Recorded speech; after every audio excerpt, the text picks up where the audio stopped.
پشت دستش در اومده. شلم شلم فلان فیلان، چی میگه تو خاخام خیخام؟ میدونی که بد شده واسط تهران تو تل‌آویو میم زیر 400 فاصله کم ناز پسر ماهواره بر قاره بزن قائم سر گیری مثل خرطوکه 25 ساله مونده چند روزش گاز نده کشیدیم دستی رو سرت به چرخ خوردی پسی رو تانک نمیخوا میاریم پیکان کفی رو نظری میدیم بعدش کفکی رو خرج توه فیس بد دکوره دست بر توره ای طرف دریاست بقیهش در پره دریام بری از جر تو این دست پره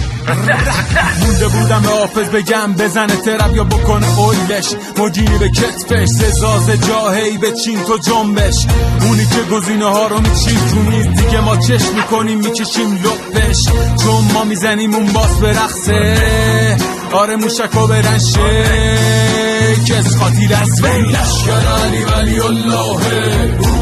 علی ولی الله تا بود زیر 400 ثانیه راهه علی ولی الله لشگر علی ولی الله علی ولی الله تا بود زیر 400 ثانیه راهه علی ولی الله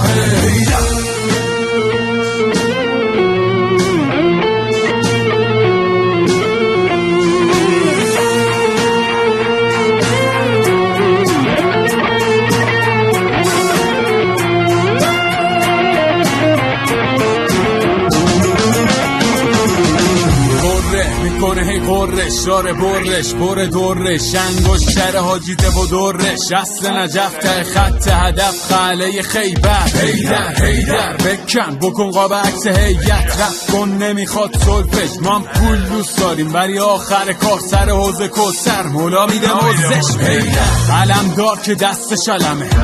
بال داره اون که دستش قلمه منم دستم قلمه تا بنویسم من مشک و علمش من شیعم شیرم کربلا تا قدس و جر بدم میرم بدخواه همه خشک و خیسن چخ کنی نیستن اینا شتک نمیخوان دورچی ندیسن اول فضلی میایم بالا سرت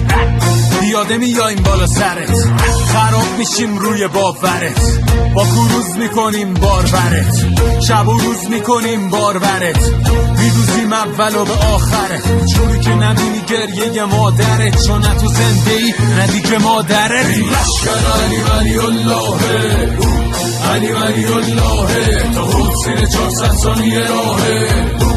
علی ولی الله لشگر علی ولی الله علی ولی الله تا بود زیر 400 ثانیه راهه علی